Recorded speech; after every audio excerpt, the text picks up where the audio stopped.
What's up, duelist? Your boy is back with a banger update from YCS Raleigh this weekend. There was an Ultimate Time Wizard event, 187 players for Edison format, which is really, really sick. You'll see the center player there. Some of you may recognize him from RBET Orlando. He is the winner of RBET Orlando. He took down the whole event. I'm not going to spoil exactly what he was playing or what he played against in the finals because there's a little bit of stream coverage on it. So we're going to watch that together. We're going to maybe try to piece together their lists. I know the list of Eric, the winner, most likely, but shout out to all three of these gents. The whole top 8 was a lot of great players, a lot of really stand-up, cool people. So just very happy to see those guys succeed. And Eric actually now winning not only the Dark End Dragon at RBET Orlando last year, but also winning this giant card Dark Magician of Chaos.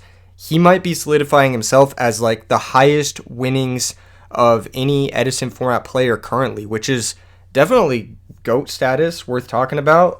Really, really strong player. Anyway, let's go ahead and hop into the stream coverage. So they were actually covering it on stream a little bit, like in between the main event and other stuff, but I do believe it's only like a game 2. But the fact that it was even like a cutaway match is really, really sick. And you'll notice Eric was playing Vayu Turbo, and Adam H., who I'm a little bit less familiar with, but I know of him kind of, was playing Amores. So Amores versus Vayu Turbo in the finals of the 187-person Ultimate Time Wizard. We're going to watch the match a little bit here. I'm going to speed this bitch up because these boys be shuffling. You feel me? They be shuffling. All right. Anyway, if you guys like this sort of thing, you know the vibes. Drop a comment or some shit. I don't fucking know. Anyway, I also hoping to do a little bit of a metagame discussion, metagame analysis. Is the full screen even like getting covered? When I click full screen, is that working? Is that working? Should we go theater mode? Is that better? I don't even know if the full screen was working. Anyway, so they're starting off here. I think this is game 2. I think Amaryllis won game 1, if I remember correctly. So it looks like Eric's going to go with Armageddon Knight, Send, Necrogarna. So I'm pretty confident, just because Eric posted this in the Discord, that he's playing his exact same list from RBET Orlando or something very similar. Vayu Turbo doesn't really tend to change too much with the text, but this Amaryllis list is fucking crazy. If you don't already have Amaryllis, it did get first and second place at the 1K last weekend in New York. And it also did very, very well. Looks like Card Trooper's going to mill. Well, looks like a Lightning Vortex. Is that a Titanial and another card? I missed it. Let's go back a few seconds. Hold it. Let's see those mills. Lightning Vortex, Raikou, and Titanial. Okay, so the Amaryllis player on some bling. He's got the ulti Titanial. He's got the Collector's Rare Card Trooper. Actually swagged out of his damn mind. But yeah, Lightning Vortex being brought in post board versus Vayu Turbo probably has something to do with Vanity's Fiend, I'd imagine. Looks like Card Trooper's going to run over Card Trooper, and Adam's going to draw a card. Now, this Amaryllis deck is really, really scary. And not only is it really, really scary, but it's really good against the top represented deck of the format right now, which is Vayu Turbo. We can kind of see a DD Crow in his hand. We see a Hidden Armory. That's going to mill a Royal Decree.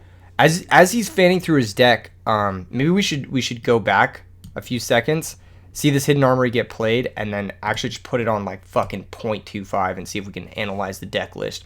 Oh my gosh, this is breaking coverage, folks. I'm sure the deck list will be out later this week, but I'm trying to get you guys the slow-mo action. Look, oh my god, slow-mo, he's getting the life point. Okay, let's back to normal. He changes the life points, he draws a card, and then he goes Hidden Armory, right? Does he not play the Hidden Armory on his turn? So I see a Torrential, a DD Crow in his hand. Let's see what else he's got. I think there's an Amaryllis in his hand too. That's not a very good hand. But he's got 2 Hidden Armories, I think. Yeah, I think it's 2 Hidden Armories. Is that a Raikou maybe? That's not looking like it. Okay, so here's the Hidden Armory. He's going to play it. He's going to mill a Royal Decree. So he's siding Royal Decree, which is already a card that's pretty cool. And we'll see him like kind of fan through the deck here. So the bottom of the deck, we see Raikou. We see Miracle Fertilizer. That's a crazy tech card. Overlaps really well. Multiple Miracle Fertilizers revealed. A lot of bling. Is that Charge of the Light Brigade, I believe? Trade-ins. I see a Lone Fire Blossom. Another trap card, not quite certain what that was. Couple ultimates. It looks like Ultimate Dandelion, a Botanical Lion. Another Amaryllis there. Mirror Force, Phoenix Wing Windblast makes sense, and a Heavy Storm. So, the Miracle Fertilizers definitely being a new tech that we haven't seen used from anyone in like a successful tournament run. I've used it before on the channel with Hidden Armory and Mark of the Rose before, but it looks like they've adapted it as a way to just like have a bunch of Titanials to spam, and that makes a ton of sense, honestly. Anyway, he's going to Mark of the Rose, try to steal the Card Trooper, and that's going to get blasted by a Dust Tornado. He's got another Hidden Armory, however, so he can go for that again. And this is pretty nuts. I mean, being able to punish Card Trooper, take it, hopefully get some good mills.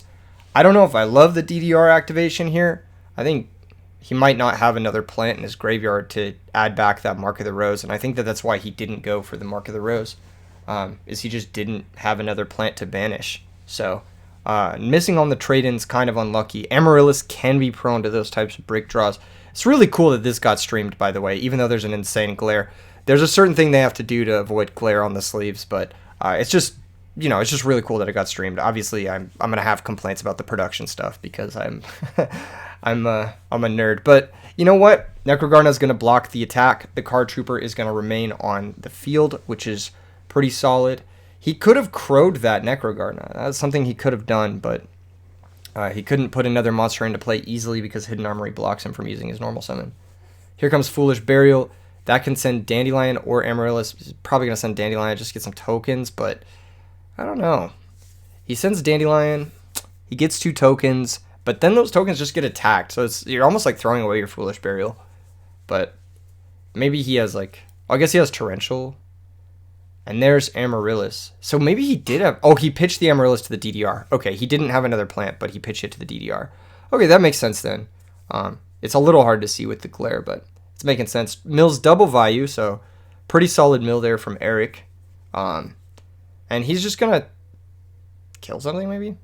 I don't know. What's happening here? We got to go back to times 2 speed. Oh, we're on times 2 speed. These guys are just... They're just thinking, holy shit. I have brain rot.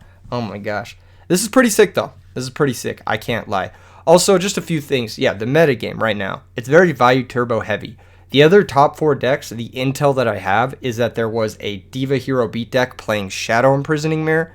Shadow Imprisoning Mirror, one of the best sideboard cards against value turbo, but it's pretty difficult to side it effectively because a lot of decks use Dark Monsters. A lot of decks use Kaias. So there's very few decks that can like really side Shadow Imprisoning Mirror and not end up hurting their own strategy. Big Mirror Force there. Gonna deal 800 though from the Amaryllis, but I think that that's like not quite First Blood, but pretty close. You can always banish that Titanium, bring it back. But as you see here, Eric's cards have just traded very effectively. The Dust Tornado and the Mirror Force have gotten him a lot of value. Here comes Double Tribute for another Titanial.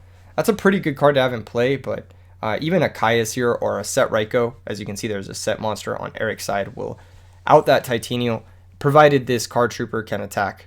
He mills Dark Armed, which sucks because when you mill Dark Armed with that deck, it's very hard to piece together wins. I've noticed that in Value Turbo, without Dark Armed, without Burial, unless you have a powerful sideboard card like this Fossil Dino right here, it can be very difficult. However, since that Titanial was Tribute Summoned, things looking difficult.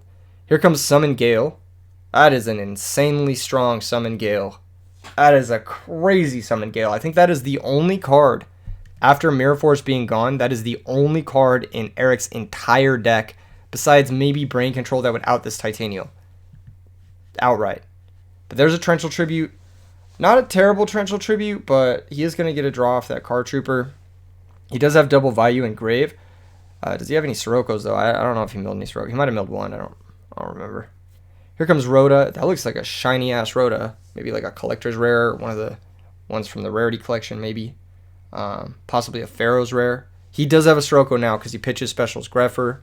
And if he can get a second Sirocco down there, I think he just wins. He OTKs this turn. That being said, Adam does have that one DD Crow. So he's going to Crow the Sirocco. But the Greffer can just send, can't it? Guess not. He's just going to hit for 17, pass. Draws Mirror Force, pass, back after you bring out the Amaryllis, I'm assuming. He didn't bring out the Amaryllis. Interesting. I would bring it out there for sure. Oh, okay. He's bringing it out. Okay. Yeah. Interesting stuff. Interesting stuff. This is so sick that they actually covered this on like the main Yu-Gi-Oh stream, even as like a cutaway. Like, this is just fucking cool. Like to think about how Edison format was like just this thing I was playing on Discord with some friends like 2 years ago, and as a community we were able to bring it all the way from that to like literal main Konami video coverage. That's pretty fucking cool. I can't lie. I got to shout out to everyone who's been a part of this Ultimate Time Wizard thing. Everyone at Konami who made this happen. Everyone who kind of believed in the format and enjoyed it and just played it and played in all the online events, because the online events like RBET, like without RBET, this isn't happening right now for sure, which is pretty sick. So it's cool to be part of something. I don't know.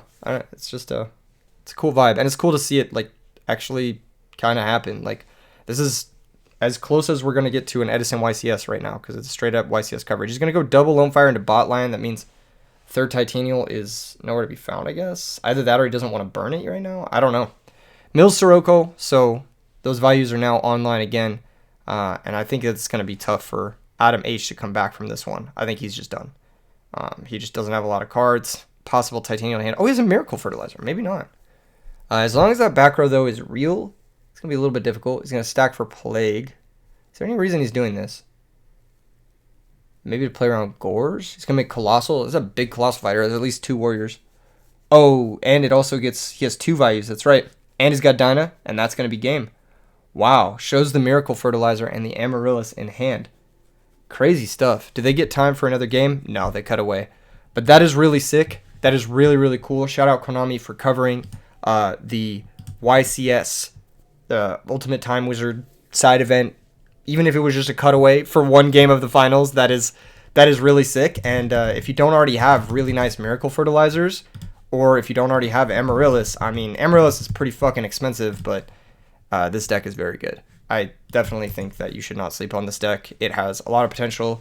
I've always rated it very highly. Obviously, it doesn't have quite the representation as some other decks because of its card availability issues. But still, really, really sweet deck. I believe the same exact list also made 9th place at the Ultimate Time Wizard, if I'm reading things correctly on the Discord. So a little bit of an update for you guys, a little bit of a this is what's happening right now in Edison format, and I hope to see you guys in the next video. Cheers, peace.